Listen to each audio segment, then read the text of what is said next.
ओम ह्रीं नमो अरहंताय। ओम ह्रीं नमो सिद्धाय।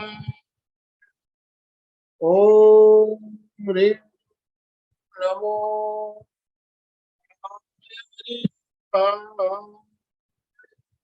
ओम ह्रीं नमो ऊर्ध्वाय। ओम ह्रीं नमो ओये संवसाहुरं। ऐसो पंचनमोकारो सब पावपणाशनो मंगलाणं च सव्येशिं परमं हवै मंगलम् परमं हवै।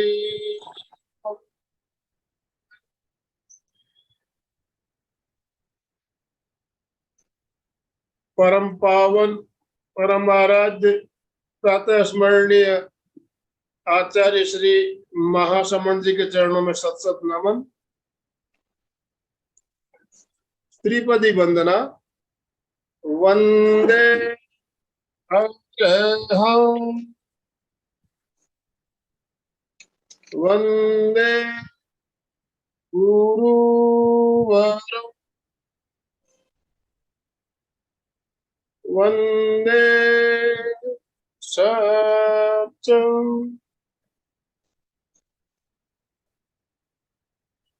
सभी साधक साधिकाओं को जय जिनेन्द्र। सभी को जय जिनेन्द्र। ओम अरहम जय जिनेन्द्र।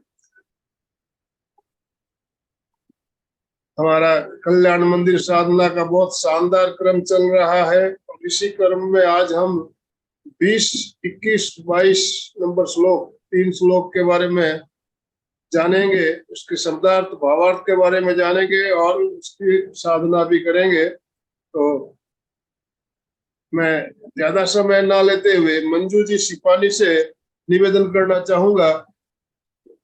3 श्लोक की साधना से पहले पार्श्वनाथ स्तुति, पार्श्वनाथ के मंत्रों के साथ आप प्रारंभ करें। आज का सेशन आप प्रारंभ करें। मंजू जी सिपाली। आराध्य के चरणों में वंदन, गुरुवर के चरणों में वंदन। ओम नमो श्री पार्श्वनाथाय। भगवान पार्श्वनाथ के मंत्रों की स्तुति करेंगे हम। सभी अपने आसन और मुद्रा का चुनाव कर लें। गर्दन, कमर और रीढ़ की हड्डी सीधी रहे। आंखें कोमलता से बंद। अगर मंत्र याद है तो आंखें बंद रखें, अन्यथा पूरी एकाग्रता अपनी स्क्रीन पर रखें। एक एक शब्द को देखते हुए पूरी जागरूकता और तन्मयता के साथ जप करेंगे।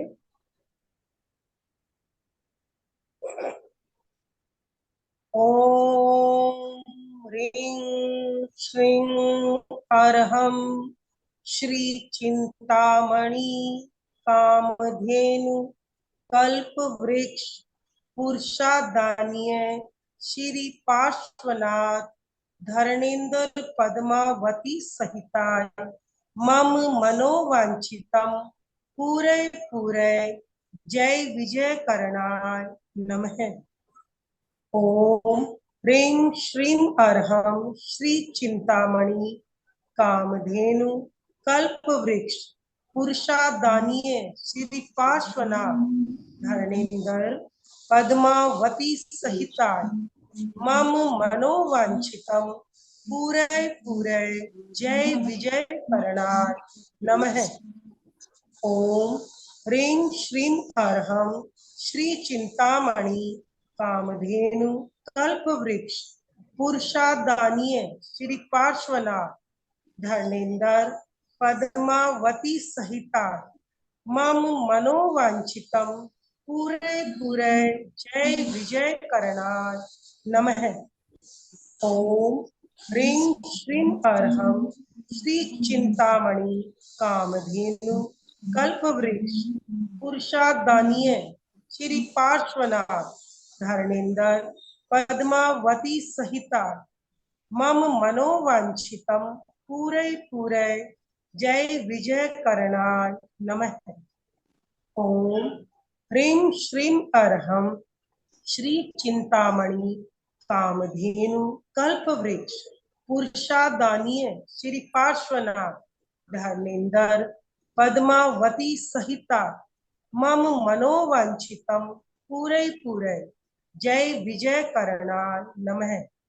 ओम ह्रीं श्रीं अर्हं श्री चिंतामणि कामधेनु कल्पवृक्ष पुरुषादानीय श्री पार्श्वनाथ धर्मेंद्र पद्मावती सहिता मम मनोवांछितम पूरे पूरे जय विजय करणाय नमः। ओम ह्रीं श्रीं अर्हं श्री चिंतामणि कामधेनु कल्पवृक्ष पुरुषादानीय श्री पार्श्वनाथ धर्मेंद्र पद्मावती सहिता मम मनोवांछितम पूरे पूरे जय विजय करणाय नमः।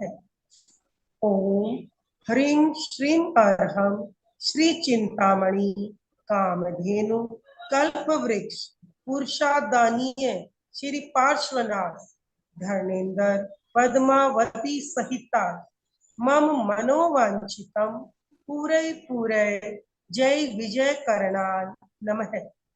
ओम ह्रीं श्रीं अर्हं श्री चिंतामणि कामधेनु कल्पवृक्ष पुरुषादानीय श्री पार्श्वनाथ धर्मेंद्र पद्मावती सहिता मम मनोवांछितम पूरे पूरे जय विजय करणाय नमः। आरोग्य मंत्र 3 बार जप करेंगे। ओम नमो भगवते श्री पार्श्वनाथाय सर्व दुरितम अपहर अपहर अजिते अपराजिते महाबले मम शरीरम रक्ष रक्ष हुम फट स्वाहा। ओम नमो भगवते श्री पार्श्वनाथाय सर्व दुरितम अपहर अपहर अजिते अपराजिते महाबले मम शरीरम रक्ष रक्ष हुम फट स्वाहा। ओम नमो भगवते श्री पार्श्वनाथाय सर्व दुरितम अपहर अपहर अजिते अपराजिते महाबले मम शरीरम रक्ष रक्ष हुम फट स्वाहा। ओम हर हर।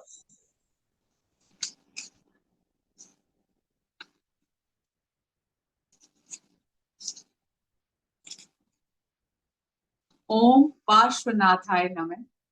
हरि अंजलि भावों की करूं प्रभु का अभिनंदन, श्रद्धा भरा समर्पण मेरा स्वीकारो शत शत वंदन। हमारी सघन आस्था के आधार आचार्य श्री महाश्रमण जी को अभिवंदन। जैन संस्कृति की 23वें तीर्थंकर शक्ति के महान स्रोत भगवान पार्श्वनाथ को अभिवंदन। और भगवान पार्श्व की स्तुति करने में पारंगत जैन संस्कृति के महान प्रकांड पंडित आचार्य श्री सिद्धसेन दिवाकर जी को हार्दिक अभिवंदन। इस अकल्याण मंदिर की आराधना और इसके अंतर्गत हमने देखा कि किस प्रकार आचार्य श्री सिद्धसेन जी दिवाकर ने हमें जीवन के सूत्रों का बखान कर दिया और हमें जीवन के आदर्शों को हमारे लिए उपयोगी बताने के लिए उतने कितने प्रयोगात्मक सूत्र हमें दे दिए। तो 20 श्लोक, आज हम 20वां श्लोक करेंगे। उससे पूर्व अब वो सग्गहरम आसन का अपने संगान करेंगे। वो सग्गहरम स्तोत्र जो भगवान की पार्श्व स्तुति का शक्तिशाली मंत्र भी है, स्तोत्र भी है। तो प्रतिदिन अगर सांझ की बेला में इसका अपने पाठन पाठन करते हैं, संगान करते हैं, तो सहज ही एक रक्षा कवच का निर्माण हो जाता है। कल हमने उसको अर्थ सहित करने का प्रयास किया। आज उसी अर्थ को हृदयंगम करते हुए हम उपसर्ग सूत्र की स्तुति करें। उपसर्गहरं पासं पासं वन्दामि कमगणमुक्तं विसहर विसन्निनासं मंगल कल्याण आवासं विसहर पुल्लिंगमन्तं कंठे धारयिजोषयामणो तस्य गहरोगमारि दुष्ट जरा जन्ति उवसामं चिट्ठौ दुरे मंतो तुच्छ प्रणामो हि बहुफलो होई नर तिरिये सुवी जीवा पावन्ति न दुःख दुर्गम तुह सम्मते लब्धे चिंतामणि कप्य पावबह्ये पावन्ति न विगेण जीवा ऐरामरंताण ये संतुओ महायस भक्ति भरने बहन हिये तादेव दिज्ज बोहिं भवे भवे पास जिन चंद ओम ह्रीं श्रीं अरहं नमि उणपास विसर्व सजिन पुल्लिंग हिं श्रीं नमः ओम ह्रीं श्रीं अरहं नमि उणपास विसर्व सजिन पुल्लिंग हिं श्रीं नमः ओम ह्रीं श्रीं अरहं नमि उणपास विसर्व सजिन पुल्लिंग हिं श्रीं नमः ओम पार्श्वनाथाय नमः। आज हम 20वें श्लोक की व्याख्या और आराधना करेंगे। 19 श्लोकों की यात्रा करते करते हमारे मन में सहज ही एक क्षमा की भावना, सहिष्णुता की भावना, समता की भावना और सहन शक्ति के साथ साथ ज्ञानार्जन की भावना सहज हमारी भावधारा में समाहित हो जाती है। इन श्लोकों के माध्यम से मूल बात यही बताई गई है कि हम किस प्रकार अपनी अंतर भावना से समर्पित होकर जब स्तुति करते हैं अपने आराध्य की, अपने भगवान की, अपने प्रभु की, तब हमारी स्तुति फलश्रुति में बदल जाती है। हमारी आत्मा का उत्कर्ष हमारे अमरत्व की प्राप्ति के लिए साकार एक स्वरूप बन जाता है। हमारी भावनाओं के अंदर बहता हुआ समता का प्रवाह हमारे पूर्व संचित कर्मों के क्षय का आधार बन जाता है और आगामी समय के लिए कर्मों के सिंचन यानी कर्मों के बंधन के लिए हल्कापन का एहसास करा देता है। मानव जीवन दुर्लभ है। 84 लाख जीव योनियों में एक बार ये जीवन हमें प्राप्त होता है और उसके भी साथ वो मानव जीवन हमारी भारतीय संस्कृति और भारत की स्थली जहां पर अध्यात्म की गंगा प्रवाहित होती है, वहां पर जन्म लेना हमारा और बड़ा सौभाग्य और उससे भी परम सौभाग्य है जैन संस्कारों वाले परिवारों में हमें जन्म लेना और उससे भी परम से परम सौभाग्य है कि उन परिवारों में जन्म लेकर भी श्रद्धाभूत होकर अपनी जैन संस्कृति की धरोहर, आगम और उनके श्रोता, उनके स्तोत्रकर्ता भगवान तीर्थंकर और वीतरागी पुरुषों की जीवन गाथा की आराधना करने का सुअवसर मिलता है। इससे बड़ा परम सौभाग्य हमारे लिए कुछ नहीं हो सकता। कम से कम हम 1 घंटा के लिए बाहर की दुनिया भूलकर भीतर में प्रवेश करने का प्रयास कर पाते हैं। कम से कम हम थोड़े से समय के लिए अपने आप को क्रोध मुक्त, मान मुक्त, लोभ मुक्त, माया मुक्त, राग मुक्त, द्वेष मुक्त होने की साधना का अध्याय पढ़ सकते हैं। तो आइए हम इस यात्रा को आगे बढ़ाते हुए, अगर हमारे विचारों में परिवर्तन नहीं आया, अगर हमारी प्रवृत्तियों में परिवर्तन नहीं आया, तो हमारा ये श्रम सार्थक नहीं हो पाएगा। अतः संकल्प के साथ, त्याग की चेतना के साथ, समर्पण की भावना के साथ कल्याण मंदिर की आराधना करें, जिससे हम अपने आत्मोत्कर्ष की फलश्रुति को प्राप्त कर सके। कल्याण मंदिर कल्याण का मंदिर है, यानी हमें सर्वप्रथम प्रथम सूत्र में ही इसे कल्याण का मंदिर बताया गया, यानी कल्याणकारी हमारा आधार स्थल है कल्याण मंदिर। और कहते हैं कि इसमें भगवान पार्श्वनाथ की सीधी शक्तियों का जो ऊर्जामय स्रोत है वो हमें प्राप्त हो जाता है, क्योंकि गुणों की उत्कीर्णा करने से, उनकी गौरव गाथा स्वयं अपने मनोभाव और समर्पण भाव से गाने से हमारे भीतर सकारात्मक जो सोच है वो अपलावित हो जाती है। हमारे नकारात्मक विचार, क्रोध, मान, माया, लोभ, ईर्ष्या, राग एंड द्वेष, ये सब प्रवृत्तियां हल्की होने लग जाती है। हम अपने आप को पार्श्व के नजदीक महसूस करने लग जाते हैं। तो हम समर्पित भावना से 20वें श्लोक की ओर आगे बढ़ते हुए इस पर कोशिश करते हैं कि आचार्य सिद्धसेन हमारे व्यक्तित्व विकास के लिए इस 20वें श्लोक में क्या कहना चाहते हैं। चित्रम विभो कथम वाङ्मुख वृन्तमेव विश्वपतत्य विरलासुर पुष्प वृष्टि त्वद्गोचरे सुमनसां यदि वा मनुनीश त्वद्गोचरे सुमनसां यदि वा मुनीश गच्छन्ति नून मद एव हि बन्दनानि।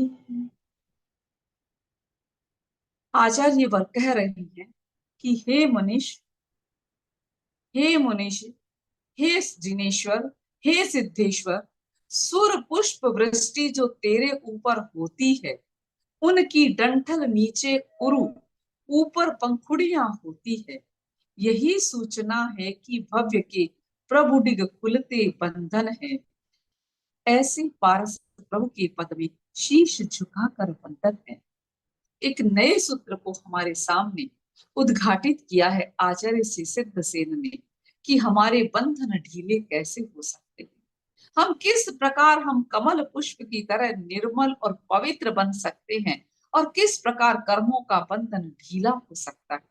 इस कल्याण मंदिर के हर श्लोक में आचार्य श्री सिद्धसेन ने हमें कर्म मुक्ति का एक रास्ता दिखाया है, कर्म बंधन को ढीला करने का एक रास्ता दिखाया है।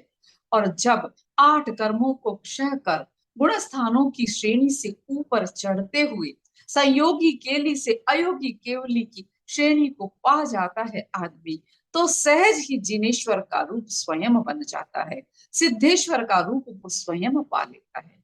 तो आचार्य श्री सिद्धसेन इस श्लोक के माध्यम से हमें बता रहे हैं कि कर्मों का बंधन ढीला कैसे हो सकता है। कल हमने चर्चा की थी कि जब तीर्थंकर की श्रेणी में जब आते हैं और जब वो केवली बन जाते हैं, जब केवली बनने के समय भगवान का जो स्वरूप होता है वो प्रतिहारियों से सुशोभित हो जाता है। देवलोक से देवता धरती पर आते हैं जब किसी विशिष्ट व्यक्तित्व को केवल ज्ञान की प्राप्ति होती है और वो 4 तीर्थ की स्थापना करता है, तो विश्व में इससे बड़ा उत्सव और कुछ नहीं हो सकता, इससे बड़ी दिवाली और कुछ नहीं हो सकती। तो जब उनको केवल्य की प्राप्ति होती है, तो कल हमने चर्चा की थी कोई भी तीर्थंकर हो जब केवल्य को प्राप्त करते हैं और तीर्थंकर तीर्थ की स्थापना करते हैं, तब उनकी देशना के समय स्वतः ही 8 प्रतिहारियों की रचना हो जाती है देवों के द्वारा, जिसमें पहला था अशोक वृक्ष। यानी जब भगवान या हमारे जिनेश्वर और तीर्थंकर बनने वाले व्यक्तित्व जब साधना करते हैं तो वो जंगल में करते हैं, जहां ऊपर खुला आकाश होता है, नीचे धरती होती है, उनके पास परिग्रह नाम का कोई वस्तु नहीं होती। तो जब वो केवल्य की प्राप्ति करते हैं अपनी साधना के माध्यम से, तब सहज ही उनके ऊपर एक वृक्ष की छाया आ जाती है, जिसको अशोक वृक्ष के नाम से जाना जाता है। और उस अशोक वृक्ष को दूसरे शब्दों में और दूसरे भावों से प्रतिपादित किया जाता है कि उस समय हमारे जो तीर्थंकर होते हैं वो तो शोक रहित होते ही हैं, उसके साथ साथ आस पड़ोस जो भी जीव या प्राणी उनके दर्शन करते हैं और उनकी देशना सुनते हैं वो भी शोक रहित हो जाते हैं। जीवन में सबसे बड़ा आनंद और क्या होता है? शोक रहित होना, दुख रहित होना, चिंता रहित होना। आदमी किसी न किसी बहाने हर चीज में चिंता ढूंढ लेता है, चिंता ढूंढ लेता है। एक बार एक महिला की चूड़ियां, 2 चूड़ियां ट्रेन में चोरी हो गई और वो रोने लगे। तब उसके पति ने कहा कि तुम घर चलो, तुम चिंता मत करो, मैं तुम्हें 2 चूड़ियां पुनः करवा दूंगा। अब जो चोर चूड़ियां लेके चला गया वो वापस तो नहीं आ सकता, न उसको खोजा जा सकता है, क्योंकि ट्रेन के अंदर में जो चोर होता है वो कई बार सामान लेकर भी उतर जाते हैं। तो बहुत मुश्किल था चोर को ढूंढना। तो जब घर आए तो थोड़े दिनों के बाद में सेठ ने अपनी पत्नी को 2 चूड़ियां लाकर गिफ्ट कर दी, उपहार में दे दी कि जो तुम्हारी चूड़ियां खोई थी तो मैं वो चूड़ियां तुमको ला के दे रहा हूँ। और उस पत्नी ने 2 चूड़ियों को देखते हुए फिर रोना शुरू कर दिया और जोर जोर से। पति ने कहा अब किस बात का रोना, अब तो तुम्हारी चूड़ियां वापस मिल गई। उसने कहा आज वो 2 चूड़ी होती तो मेरे पास 4 हो जाती, मुझे इसी बात का रोना है। कहने का तात्पर्य यह है कि आदमी दुख कहीं भी ढूंढ लेता है, शोक रहित होना आदमी की सबसे बड़ी साधना है, सबसे बड़ी साधना है। कहा जाता है कि सागर राजा के 33,000 पुत्र जिस प्रकार उनको एक साथ प्राप्त हुए थे उसी प्रकार एक साथ ही मृत्यु के काल में समाहित हो गए, लेकिन राजा सागर उसमें भी शोक सहित नहीं हुए, अशोक बने, शोक रहित बने।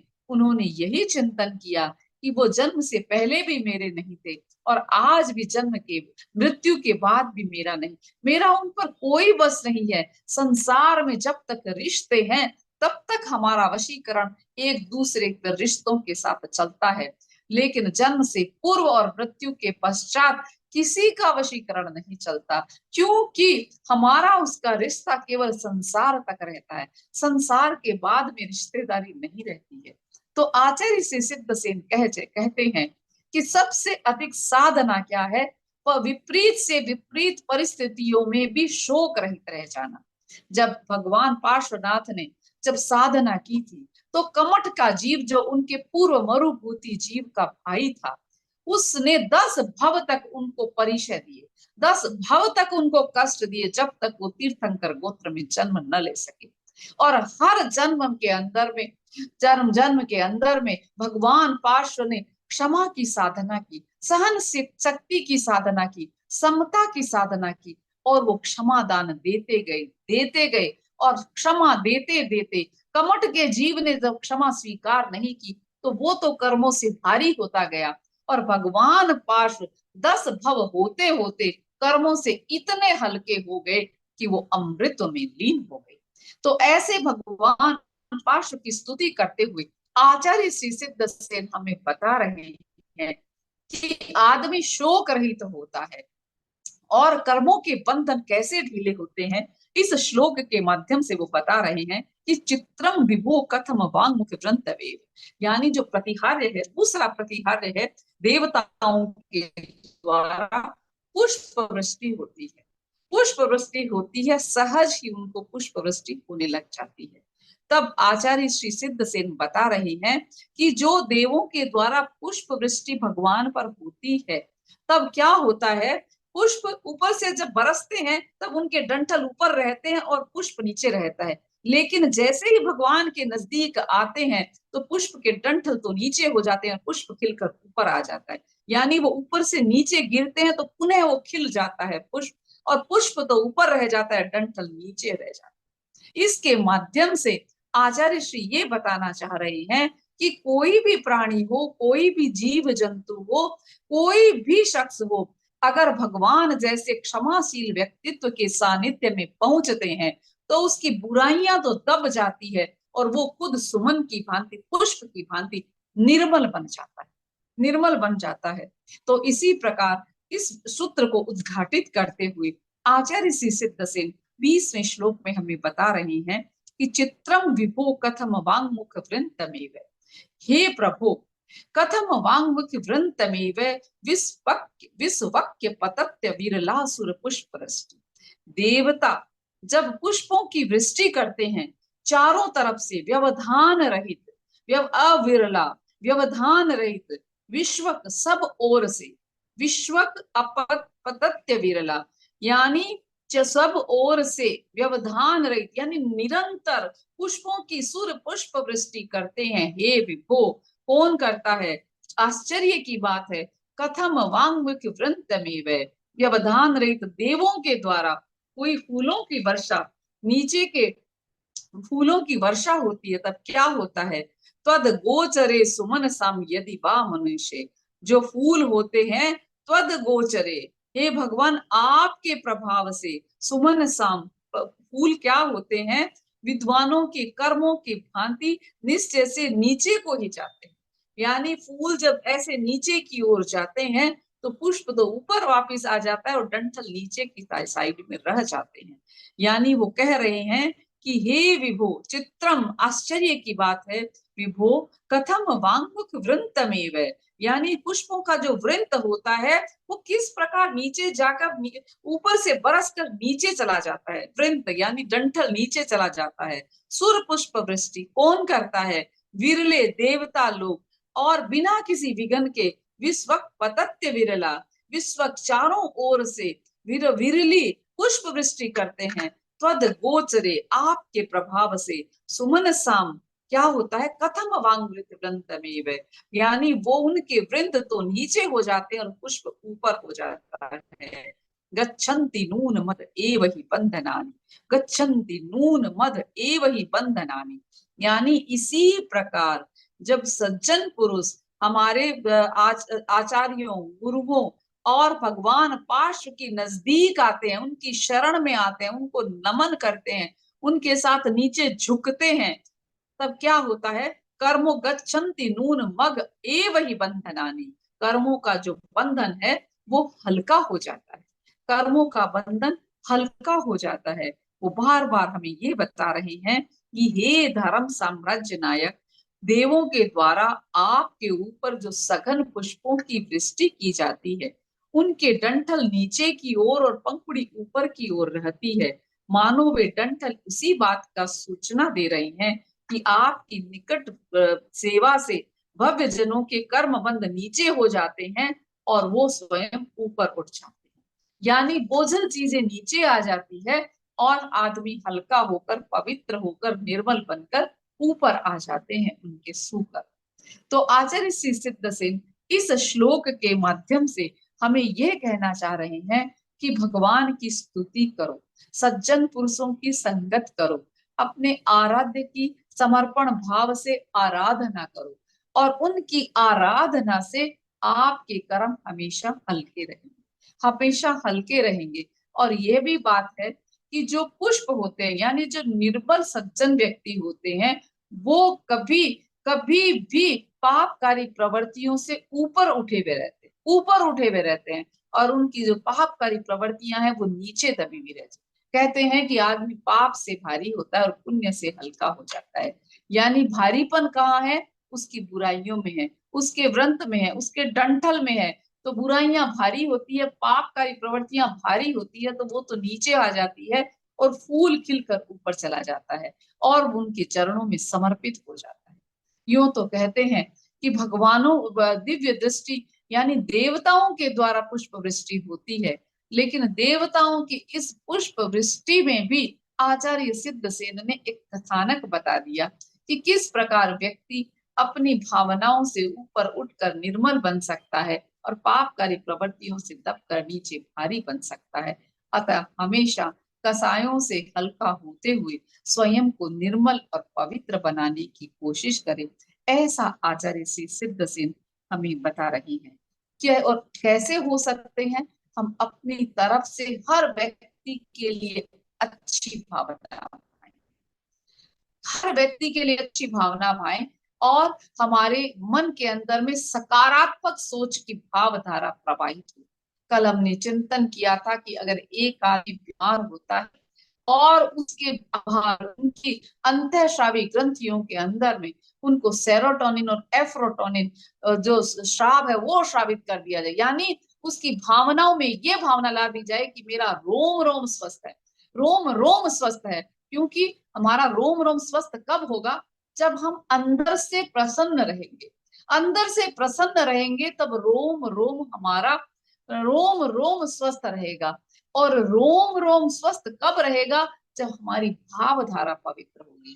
कहते हैं कि श्वास केवल फेफड़ों से नहीं आता, कोई हृदय से नहीं आता, केवल नासाग्र से नहीं आता, बल्कि हमारे शरीर के रोम रोम से हमें श्वास मिलता है, ऑक्सीजन मिलती है, ऑक्सीजन मिलती है। और वो जो रोम छिद्र है वो जब रुदित हो जाते हैं, वो रुदित कब होते हैं? जब हमारे मन में नकारात्मक सोच और मेलाटोनिन स्राव जब स्रावित होता है तब आदमी नर्वस हो जाता है, उसके रोम छिद्र बुझ जाते हैं, तब जाकर बीमारियां उसको घेरने लगती है और बीमारियां बढ़ती जाती है। अगर बीमार व्यक्ति के मन में अंदर ये भावना भर दी जाए कि तुम निश्चित रूप से स्वस्थ हो और स्वस्थ बन सकते हो, तो जब उसकी भावना के अंदर में स्वस्थता की भाव आएंगे तो वो स्वतः ही रोम रोम खिल जाएगा और चेहरे पर मुस्कुराहट आ जाएगी। और इसीलिए कहते हैं कि जिंदगी में मुस्कुराना बहुत जरूरी है। जब आदमी हंसता है तो उसका रोम रोम हंसता है। तो कल के सूत्र में और आज के सूत्र में आचार्य श्री सिद्धसेन हमें यही बता रहे हैं कि हम भीतर से पवित्र कैसे बने। एक बार अष्टावक्र मुनि, जिनके शरीर के 8 कोने निकले हुए थे, 8 कोने निकले हुए थे, और वो एक आश्रम में पहुंचे जहां पर मुनि, बहुत सारे मुनि बैठे थे, ज्ञानार्जन कर रहे थे। जब और बहुत सारे ज्ञानी भी थे और पंडित भी थे। जब अष्टावक्र मुनि उस आश्रम में पहुंचे तो सारे मुनि उनको देखकर हंसने लगे, अट्टहास करने लगे। वह हमारे अष्टावक्र मुनि को समझ में आ गया कि उनका ज्ञान गहरा नहीं, क्योंकि वो मेरे शरीर की आकृति, यानी जो 8 भागों में ऐसे बटी हुई थी, 8 कोनों में जिनका शरीर बटा हुआ था, लेकिन उनकी साधना की बहुत पराकाष्ठा थी। तो उन्होंने, अष्टावक्र मुनि ने चिंतन किया कि ये मुनियों ने ज्ञानार्जन कर रहे हैं, ज्ञान भी किया है, लेकिन ज्ञान गहरा नहीं है। गहरा होता तो वो आत्मा को देखते, आदमी के व्यक्तित्व को देखते, उसकी बनावट को नहीं देखते। तो अतः आचार्य श्री सिद्धसेन हमें इन छोटे छोटे श्लोकों के माध्यम से बता रहे हैं कि वास्तव में हमारे भीतर के अंदर में सकारात्मक भावना हो, किसी व्यक्ति की बनावट पे न जाएं, बल्कि उसके गुणों पर जाएं, उसकी जीवन शैली पर जाएं, उसके कर्तृत्व को देखें, उसके व्यक्तित्व को देखें, उसका अंकन करें, उसका मूल्यांकन करें, उसका सम्मान करें। और दूसरों के सम्मान करने से सहज हमारे मन में सम्मान की भावना आ जाती है। तो आचार्य श्री सिद्धसेन कहते हैं कि अगर हमको फूल जैसा निर्मल बनना है तो हमें गहरा बनना पड़ेगा। बाह्य आकर्षण को देखकर अपनी निर्णय शक्ति को विक्षुब्ध नहीं होने दें, बल्कि जीवन की गहराई को समझते हुए आत्मा की सुंदरता को देखने का प्रयास करें। अब चलते हैं हमारे 21वें श्लोक में। हमारे 20 श्लोक यानी 2 हमारे चरण पूरे हो गए हैं, तीसरे चरण में हम प्रवेश कर रहे हैं।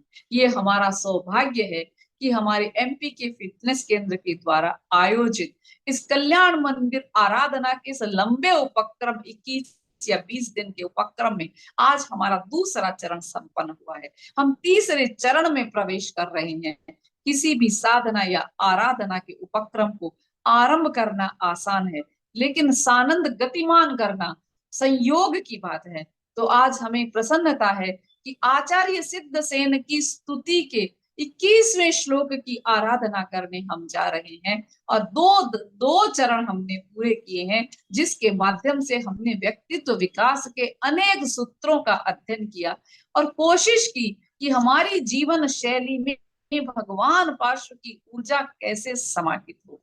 तो 21वें श्लोक में उन्होंने तीसरा प्रतिहार्य, 8 प्रतिहार्य बताए गए हैं जो भगवान को या तीर्थंकर के गोत्र में जब तीर्थंकर बनते हैं तो सहज प्राप्त होते हैं, देवताओं के द्वारा उनकी एक विशेष फैसिलिटी दी जाती है। तो उसी आधार में हमारे इस 21वें श्लोक में वो क्या कह रहे हैं। दिव्य वाणी, यानी भगवान की वाणी दिव्य बन जाती है। वाणी को एक अमृत वाणी का नाम दे दिया गया, यानी वाणी सहज ही अमृत उकेलने लग जाती है। ऐसा उनका तीसरा जो है वो श्लोक का प्रतिफल है। तो आचार्य श्री सिद्धसेन हमें बता रही हैं, स्थाने गंभीर हृदयोदधि संभवाय पीयूषतां तव गिर समुदीरयन्ति पीत्वा यत परम सम्मद संग भाजो भव्याव्रजन्ति तरसाप्य जरामरत्वम्। 20वें श्लोक को भगवान बता रहे थे कि किस प्रकार फूलों की वर्षा होती है। चित्रम विभो कथम वांगमुख वृंतमेव विश्वक पतत्य विरला सुर पुष्प वृष्टि तद गोचरे सुमन साम यदि वा मुनीश गच्छन्ति नून मद एव ही बंधना। और इस श्लोक में आचार्य श्री भगवान की वाणी को दिव्य वाणी, अमृत वाणी का संदेश देते हुए कह रहे हैं, स्थाने गंभीर हृदयोदधि संभवाय। तव गंभीर हृदय उदधि से समुत्पन्न जो दिव्य ध्वनि अमृत तुल्य समझकर भविजन पीकर बनते अतुल गुणी। सबकी भव बाधा हरने में जिनवर गुण ही साधन है, ऐसी पारस प्रभु के पद में वह शीश झुकाकर वंदन। कहते हैं तकदीर से मिलती है, भाग्य से मिलती है संतों की वाणी। और वो कितने सौभाग्यशाली जीव थे जिनको तीर्थंकरों के समव शरण में उनकी आराधना और उनकी दिव्य वाणी सुनने का अवसर मिला। हम तो केवल आगमों के आधार पर उनकी वाणी और उनके उपदेशों की कल्पना कर सकते हैं और उन कल्पनाओं को, उपदेशों को अपने जीवन में उतारने की कोशिश कर सकते हैं, लेकिन हमने वो दिव्य वाणी सुनने का सौभाग्य नहीं प्राप्त हुआ। लेकिन कहते हैं कि उस समय जब भगवान की देशना होती थी तो उनकी वाणी इतनी दिव्य बन जाती थी कि प्रत्येक जीव उसे अपनी भाषा में सुन सकता था। यानी चाहे मोर हो, पपैया हो, चाहे शेर हो, चाहे गाय हो, चाहे हिरन हो या मनुष्य हो, सब अपनी अपनी भाषा में उनकी वाणी को सुन लेते थे। ऐसी उनकी दिव्य वाणी थी। तो वो कह रहे हैं कि तब गंभीर स्थानीय गंभीर हृदयोदधि संभवाय। हे गंभीर हृदय रूपी समुद्र में पैदा हुई आपकी वाणी, यानी गंभीर हृदय रूपी समुद्र, यानी उनके हृदय को गंभीर और गुणवान समुद्र बताया गया है, क्योंकि उनके हृदय के अंदर अनंत ज्ञान था और अनंत ज्ञान से गंगा की तरह उनके मुख से, मुखारविंद से जो वाणी निकलती थी वो वास्तव में अमृत गंगा से कम नहीं होती थी। तो आचार्य श्री कह रहे हैं गंभीर हृदय हृदयोदधि संभवाया, यानी गंभीर हृदय समुद्र, उससे निकली हुई आपकी गिरह वाणी तो पीयूषताम अमृत के समान। तब आपकी गिरह समुदीरयन्ति, क्या करते हैं, ठीक ही क्या करते हैं, अमृत प्रकट करते हैं। समुद्र तब गिरह आपकी वाणी समुदीरयन्ति पीयूषताम, अमृत उकेरती है, अमृत प्रस्तुत करती है, समुदीरयन्ति प्रकट करती है। कैसे कैसे प्रकट करती है, पित्वा यत परम सम्मद संग भाजो, यानी जो क्योंकि भव्य जीव उसमें पीकर परम सुख के भागी होते हुए बहुत ही शीघ्र अजर अमर पानी को प्राप्त हो जाते हैं। वो कहते हैं पित्वा यत, जिन्होंने आपकी वाणी के अमृत को पी लिया, परम सम्मद संग भाजे, और आपके सानिध्य को प्राप्त कर लिया, भव्या व्रजंती, वो हो जाते हैं क्या, तर साप्य जरामरत्वम, यानी अजर अमर पद को स्वयं ही प्राप्त हो जाते हैं। यानी वो जीव कितने सौभाग्यशाली थे जिन्हें वीतराग वाणी को सुनने का अवसर मिला। वीतराग वाणी को सुनने का अवसर मिला क्योंकि उनकी वाणी में बहुत चमत्कार होता है। यूं भी व्यक्तित्व विकास का आधार हमारी मीठी वाणी होती है। कहा जाता है कि ऐसी वाणी बोलिए मन का आपा खोए, ओरन को शीतल करे खुद ही शीतल होए, यानी ऐसी वाणी हमें बोलनी चाहिए जो दूसरों को भी शीतल कर सके और अपने को भी शीतल कर सकते हैं। कहते हैं कि पूरे जिंदगी के अंदर शोक पैदा करने वाली कौन सी वस्तु है, वो है हमारी जिह्वा, हमारी वाणी। अगर वो सरस है तो जिंदगी सरस है, और अगर उसके अंदर उस वाणी में कुछ कर्कशता है तो जिंदगी में कर्कशता भर जाती है। अतः आचार्य श्री सिद्धसेन इस श्लोक के माध्यम से हमें बताना चाह रहे हैं कि वाणी को दिव्यता के रूप में अपने आप के जीवन में समाहित करना कितना आवश्यक है। और वाणी बोलना तो एक कला है। किस व्यक्ति को किस समय किस रूप में कुछ बात कही जाए कि उसकी हर समस्या का समाधान भी मिल जाए और कुछ अनहोनी होते होते बच जाए। एक बार जोधपुर के राजा मान सिंह और जिन्होंने बादशाह अकबर के साथ में बहुत सारे राज्यों पर विजय प्राप्त कर ली, तो जो उनके दरबार के अंदर कविगण थे या साहित्यकार थे या बहुत सारे उनके सभासद थे, उन्होंने कहा कि हे महाराज मान सिंह, आपने बहुत वीरता का काम किया है। आपने क्या किया है, इतने बड़े साम्राज्य को बढ़ा लिया है, और आप सचमुच एक विजेता नहीं परम विजेता है। लेकिन एक वहां पर कवि बैठा था, एक साहित्यकार बैठा था, उसने कहा कि हे राज सम्राट, हो सकता है आपने पूरे ही साम्राज्य पर अपना आधिपत्य स्थापित कर लिया हो, पूरे राजस्थान पर स्थापित कर लिया, अफगानिस्तान तक आपने विजय प्राप्त कर ली, लेकिन लंका जो रावण की थी उस पर आप विजय प्राप्त नहीं कर सके। और वो नहीं प्राप्त कर सके तो आपका जो विजयश्री है वो अधूरी है, आपकी विजयश्री अधूरी है।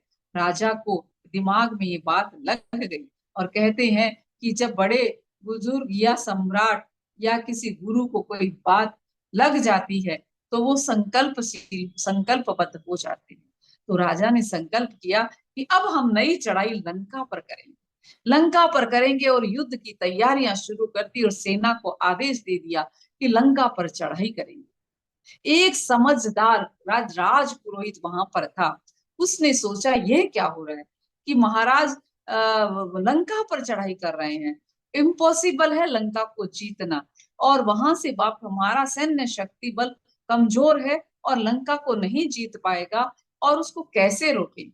जब सारे सेनापति और साम्राज्य के सारे लोग सम्राट को बार बार कह रहे हैं कि आप लंका को जीतिए, और एक राज पुरोहित चिंतन कर रहा है कि इसकी कुंडली में भी सफलता नहीं लिखी हुई है और वैसे भी लौट कर कोई नहीं आएगा, ये तो अनहोनी घटना घट जाए, लेकिन सम्राट को कौन समझाए। तो जब सम्राट युद्ध के लिए सेना को लेकर तैयार हो रहे थे और अपने राज दरबार से निकल रहे थे, तो राजपुरोहित सामने आ गया और उसने आशीर्वाद दिया कि हे सम्राट, आप विजयी भव। तो सम्राट ने कहा अभी तो मैं अब तो मैं लंका को जीत कर आऊं, तब मुझे विजयी भव बोलना। राजपुरोहित ने कहा लंका को तो भले ही जीत लीजिए, क्योंकि लंका को राजपुरोहित बहुत चतुर था।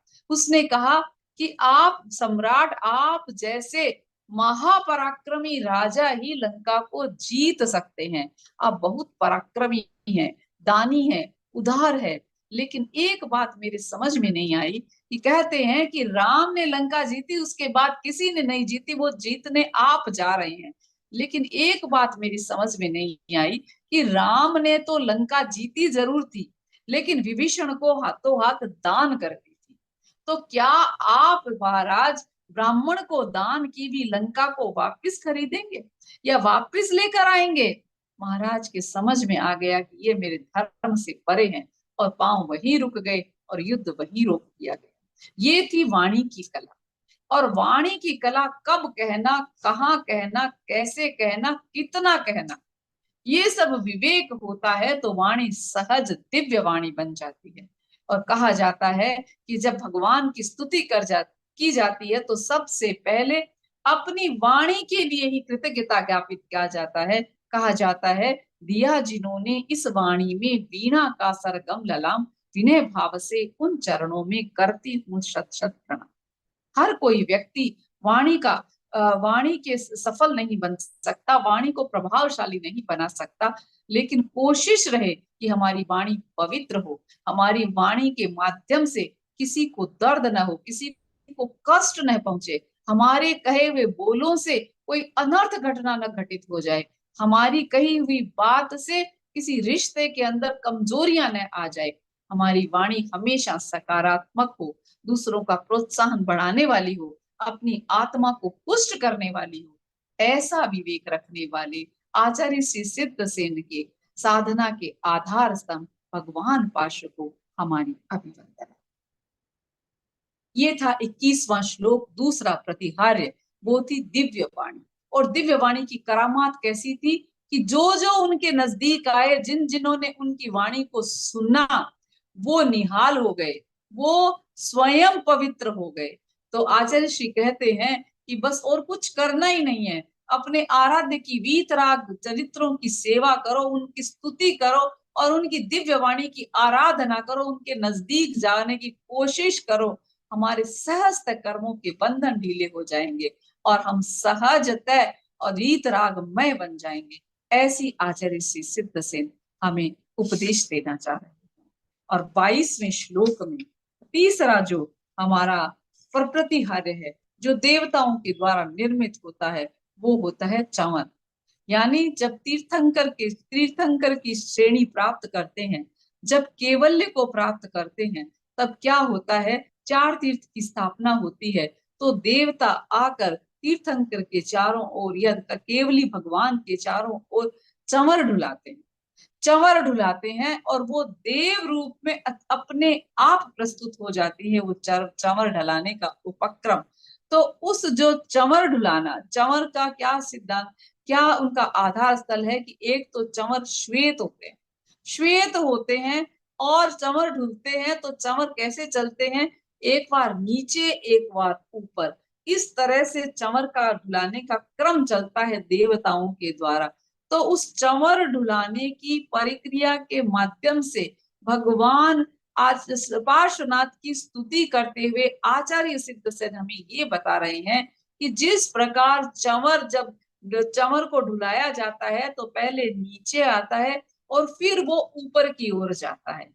इसका साधारण सा अर्थ भगवान के लिए आचार्य श्री सिद्धसेन ने ये प्रस्तुत किया भक्ति के साथ में कि हे भगवान, आपके चरणों में जो चंवर भी ढुलाए जाते हैं तो पहले नतमस्तक होते हैं और फिर ऊपर की ओर जाते हैं।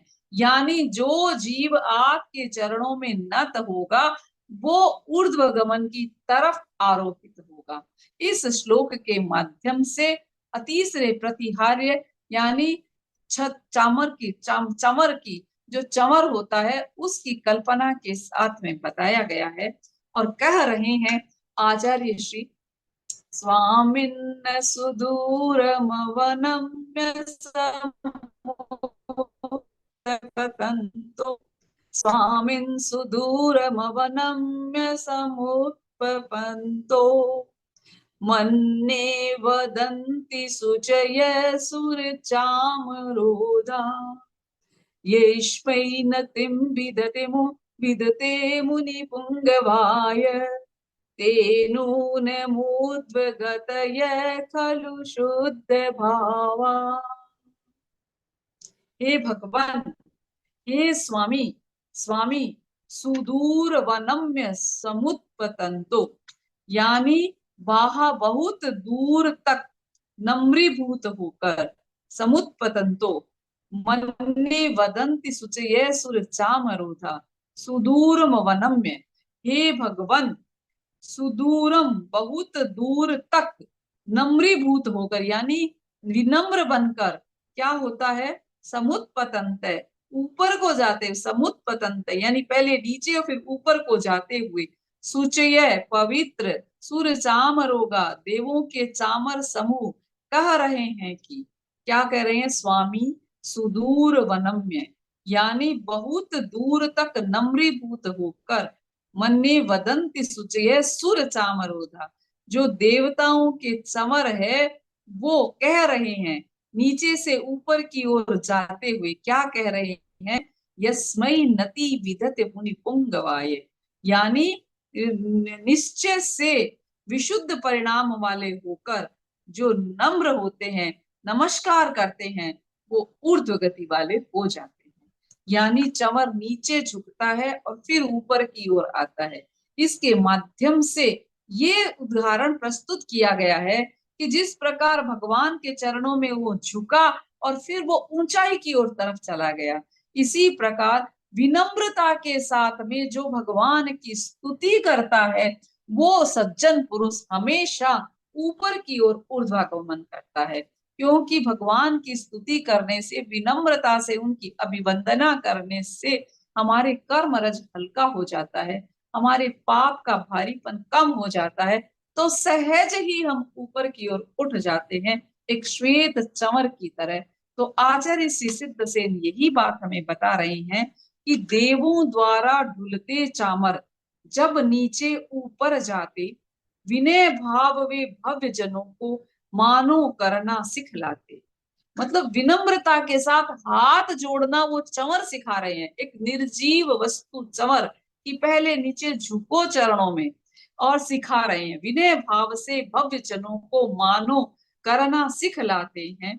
प्रतिहार्य यह प्रकटित कर बन गए नाथ अब भगवन है, ऐसे पार्स प्रभु के पद में शीश झुका कर वंदन है।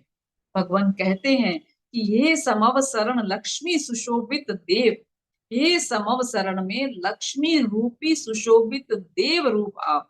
जब देव गुण आपके ऊपर चंवर ढुलाते हैं तो वे पहले नीचे की ओर झुकते हैं और फिर बाद में ऊपर की ओर जाते हैं। तो मानो वे जनता को यही सूचित कर रहे हैं कि हे जिनेन्द्र देव, यस्मै नति विदते मुनि पुंगवाय। क्या करते हैं? नति विनम्रता के साथ विदते नमस्कार करते हैं। ते निश्चय ही नून निश्चय ही मूर्ध ऊर्ध्व गतय, ऊर्ध्व गति की तरफ खलु शुद्ध भावा, शुद्ध भावों से ऊपर चढ़ते जाते हैं। इस सूत्र के माध्यम से भगवान हमें ये बताना चाह रहे हैं कि अपनी आत्मा को पवित्र बना लीजिए, अपनी आत्मा को पवित्र बना लीजिए। और पवित्र ही बना सकता है जो अपनी आत्मा को नियंत्रित कर सकता है। होता क्या है कि बाहर के इस माहौल में मन के वशीभूत होकर आत्मा स्वयं कलुषित हो जाती है। उसको आत्मा को वशीभूत करना बहुत मुश्किल हो जाता है। कहा जाता है कि एक सज्जन पुरुष अपने जंगल में जाकर साधना करने लगे। साधना कर रहा था तो वहां से एक मुनि प्रवर निकले। उन्होंने कहा, हे सज्जन पुरुष, आप यहाँ पर क्या कर रही हैं? बोले, मैं देवताओं को वश में करने की कोशिश कर रहा हूँ, मैं वीतरागी व्यक्तित्वों को अपने वश में करने की कोशिश कर रहा हूँ। वो जो मुनि प्रवर थे उन्होंने सोचा कि ये सज्जन पुरुष बहुत अबोध है, और उन्होंने कहा कि देवताओं को तो वश में कर लीजिएगा, लेकिन ये बात बताइए, क्या आपका भाई आपके वश में है? बोले, ना, भाई तो मेरे वश में नहीं है, लेकिन मैं देवों को वश में अपनी शक्ति से कर सकता हूँ। फिर मुनि प्रवर ने सवाल किया, क्या आपकी पत्नी आपके वश में है? कि वो तो मेरी कभी हो ही नहीं सकती और उनकी मुझे चिंता ही नहीं है, लेकिन मुझे ये भरोसा है कि मैं देवताओं को वश में अपनी साधना से, अपने आराधना से और हमारे बीज मंत्रों की साधना से मैं अपने आप उन देवताओं को वश में कर सकता हूँ। फिर मुनि प्रवर ने सवाल किया कि तुम बताओ, तुम्हारे बच्चे तुम्हारे वश में हैं? बोले, नहीं, हमारे वश में बच्चे तो बिल्कुल भी नहीं है, वो तो मेरी सुनते भी नहीं है। तो नौकर चाकर तुम्हारे वश में है? बोले, नहीं नहीं, वो तो एकदम भी नहीं है, मेरे बच्चों की तो सुनते हैं लेकिन मेरी कुछ नहीं सुनते। तब सज्जन पुरुष ने कहा कि जब आपके बच्चे आपकी नहीं सुन सकते, आपकी पत्नी आपके वश में नहीं, आपके भाई आपके वश में नहीं, आपके पारिवारिक जन आपके वश में नहीं, तो देवताओं को वश में कैसे कर पाएंगे? देवताओं को वश में करने के लिए स्वयं को देव तुल्य बनना पड़ता है। तब उसकी आंखें खुल गई और अपनी सकारात्मक सोच से वो मुनि प्रवर के चरणों में गिर गया और उसने कहा, मैं आपने मेरा मार्ग प्रशस्त किया, कृतज्ञोऽस्मि। तो हम अभी कृतज्ञता ज्ञापित करते हैं आचार्य श्री सिद्धसेन के द्वारा कि आपकी स्तुति करते हुए हमारे चंद दिन, यानी हमारे 22वें श्लोक के अंदर 22वें श्लोक की यात्रा करते करते हमें जो परम ज्ञान की प्राप्ति हुई है, हमारे आचरण में जो शुद्धता आई है, उसके लिए हम आपके प्रति कृतज्ञता ज्ञापित करते हैं। एक बार एक राजा सेठ ने अपने पुत्रों की परीक्षा लेते हुए कहा कि बताओ कि कौन सा मौसम अच्छा है। तब पहले पुत्र ने हड़बड़ा कर कहा कि पिताजी सबसे अच्छा मौसम तो सर्दी का होता है, चाहे जितना खाओ चाहे जितना पचाओ और रात्रि की बेला में रजाई ओढ़ के सो जाओ, इससे बढ़िया और कोई भी मौसम हो नहीं सकता। दूसरे बेटे को पूछा तुम बताओ। उसने कहा वर्षा का मौसम सबसे अच्छा होता है, क्योंकि वर्षा जब रिमझिम वर्षा आती है तब ऐसे खुशबू अलग हो जाती है और गर्मी में भी ठंडक आ जाती है और पूरे हरे भरे पत्ते हरे भरे हो जाते हैं, पूरा वातावरण हमारा हरा भरा हो जाता है, इसलिए वर्षा की ऋतु बहुत अच्छी है। तीसरे बेटे को पूछा, उसने कहा बसंत ऋतु बहुत अच्छी है, बसंत में सारे फूल खिल जाते हैं, हमारे लिए तो उससे बढ़िया कोई और ऋतु हो ही नहीं सकती। चौथे बेटे को कहा कि तुम बताओ कौन सा मौसम अच्छा है कि पिताजी जो शांति से गुजर जाए, जो खुशी के साथ गुजर जाए, जो आरोग्य के साथ गुजर जाए, वो समय ही सबसे बड़ा अच्छा मौसम है। और सेठ को समझ में आ गया कि सबसे अधिक बुद्धिमान, विनयशील और विवेकशील है तो मेरा चौथा बेटा है, और उन्होंने अपनी संपदा की जिम्मेवारी उस चौथे बेटे को दे दी। तो देखिए कि जो मौसम शांति के साथ गुजर जाए, हमारे ज्ञानार्जन के साथ गुजर जाए, आराधना के साथ गुजर जाए, तो जो हमने गत दिनों में इन 22 श्लोकों की यात्रा की है, उस यात्रा के दौरान, उस आराधना के दौरान जो समय गुजरा है, वो समय हमारी जिंदगी का सबसे सुंदर मौसम है। तो इसी सुंदर मौसम के साथ साथ पूरे विश्व के लिए आरोग्य की मंगल कामना करते हुए ओम अरहम। हम ओम अरहम। अभी तीनों श्लोक हमें एक साथ लेने हैं, तो कौन लेना चाहेंगे तीनों श्लोक? हैंडराइज का ऑप्शन है आपके पास। कुसुम जी चिंडालिया ने हैंडराइज किया है। कुसुम जी, मैं आपको अनम्यूट ऑप्शन दे रहा हूँ।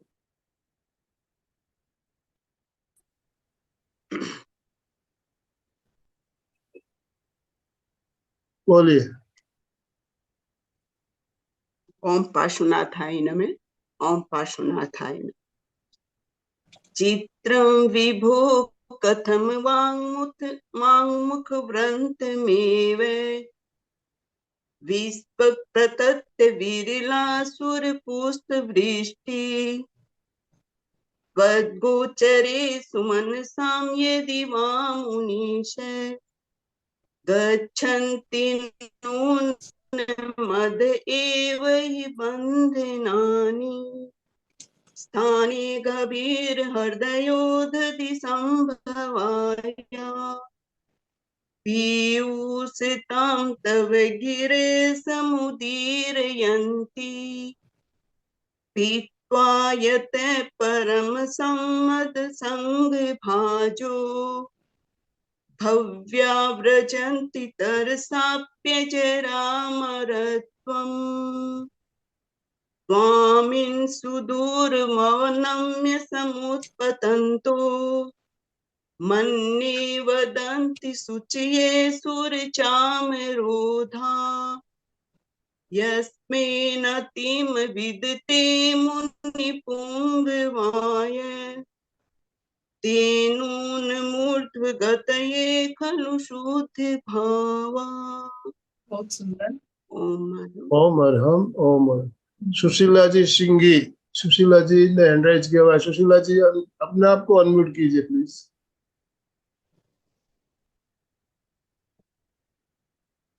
ओम अरहम। जय जिनेन्द्र सबों को। सूरज जी ने बहुत ही अच्छी तरीके से ये चल रहा है, जैसे हम लोग कोई एक प्रवाह है जिसमें चले जा रहे हैं, इतनी अच्छी तरीके से बता रहे हैं तो मन में उतर रही है वो बातें, और लगता है हम लोग भी उसी पथ पे चले। बहुत बहुत अच्छी तरीके से बता रहे हैं। तीनों श्लोक लेना चाहेंगे आप?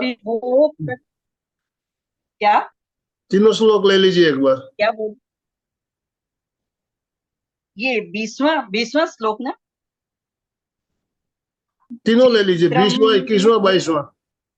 हाँ, चित्रं विभो कथम वाङ्मुख वृन्तमेव विश्वपतत्य विरला सुरपुष्पवृष्टि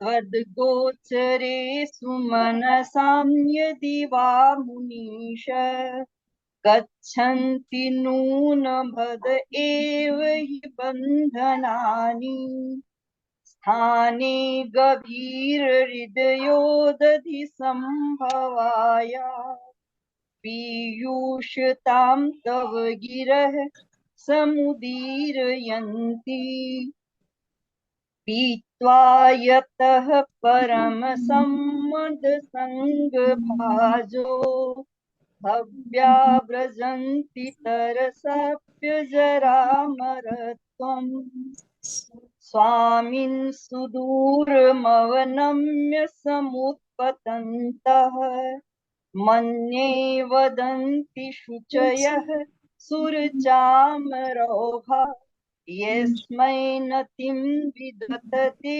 मुनिपुङ्गवाय ते नूनमूर्ध्वगतयः खलु शुद्धभावा। ओम हार्दिक राम। धन्यवाद। हाँ, समापन की ओर चलेंगे सूरज भाई। हे पार्श्व प्रभु शत शत वंदनम करो कल्याण स्वीकारो अभिवंदनम श्रद्धा भक्ति से ध्याए जिनेश्वरम करो कल्याण स्वीकारो अभिवंदनम प्राणदाता हो जग के तुम हो शिवम करो कल्याण स्वीकारो अभिवंदनम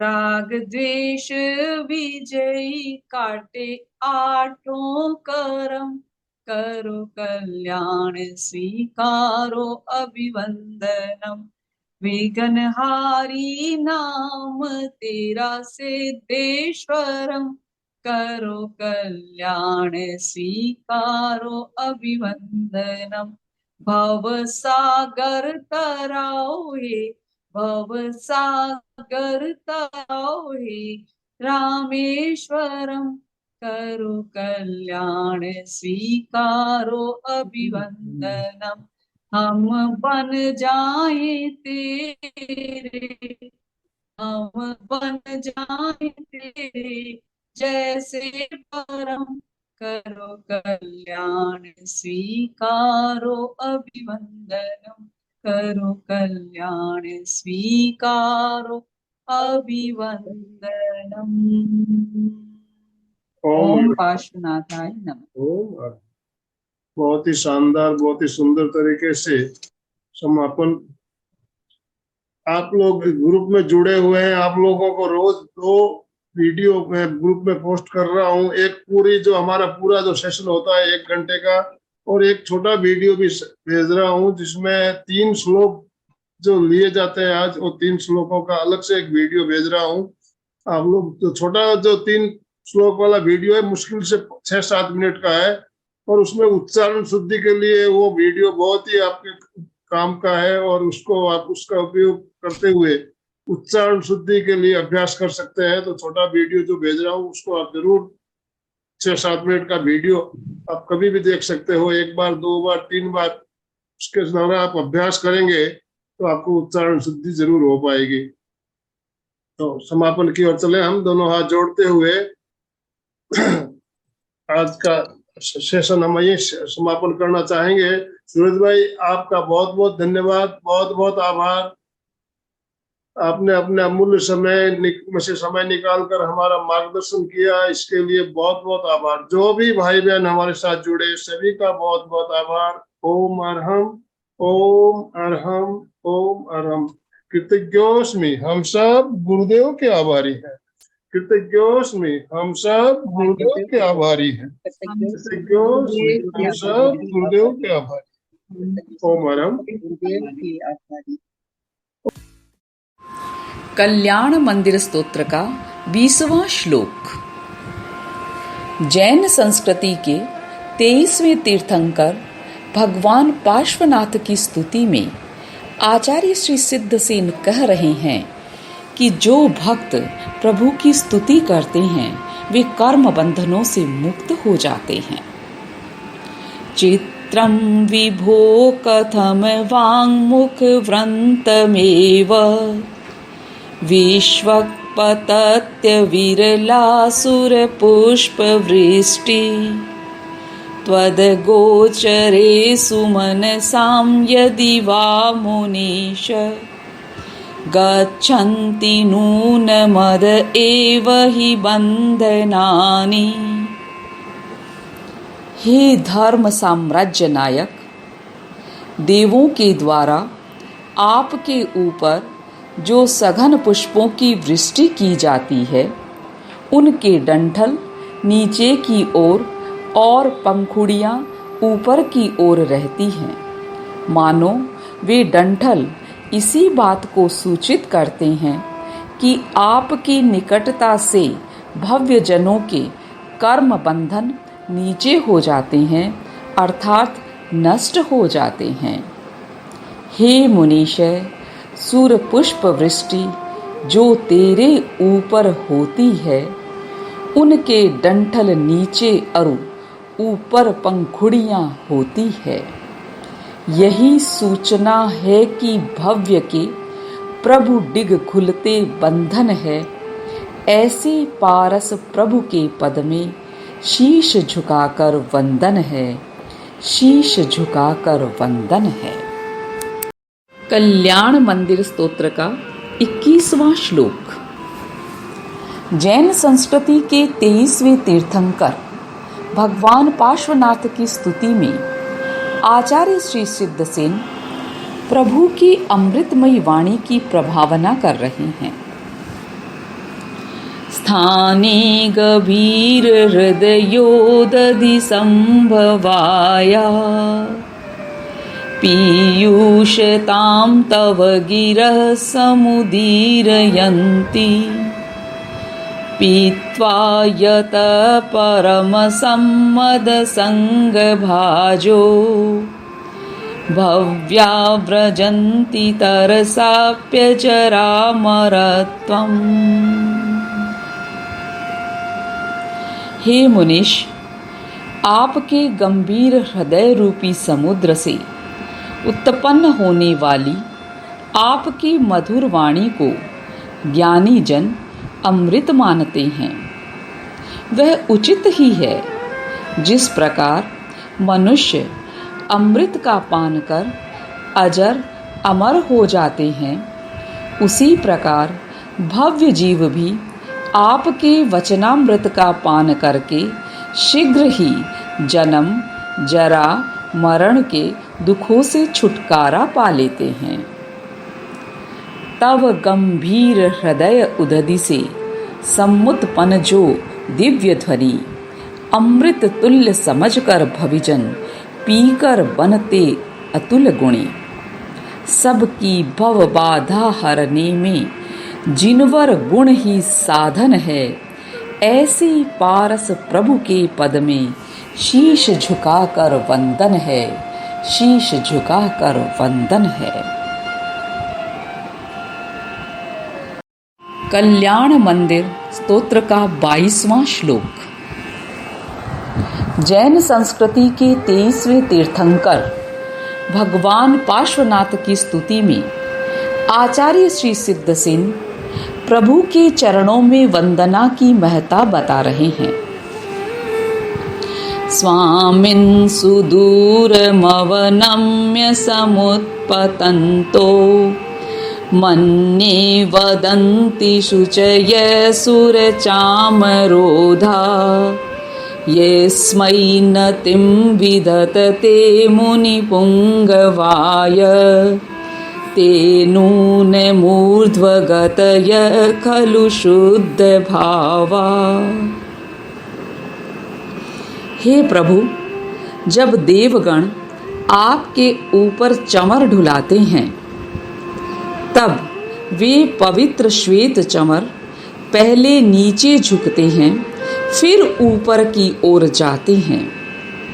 भाव यह है कि जो भव्य आत्माएं प्रभु के चरणों में नमस्कार करती हैं, झुकती हैं, वे निश्चय ही शुद्ध स्वरूप प्राप्त कर ऊर्ध्व गति को प्राप्त होती हैं।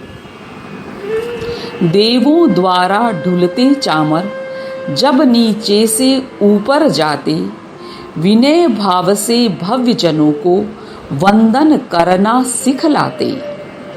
प्रातिहार्य यह प्रकटित कर बन गए नाथ अब भगवन है, ऐसे पारस प्रभु के पद में शीश झुका कर वंदन है, शीश झुका कर वंदन है।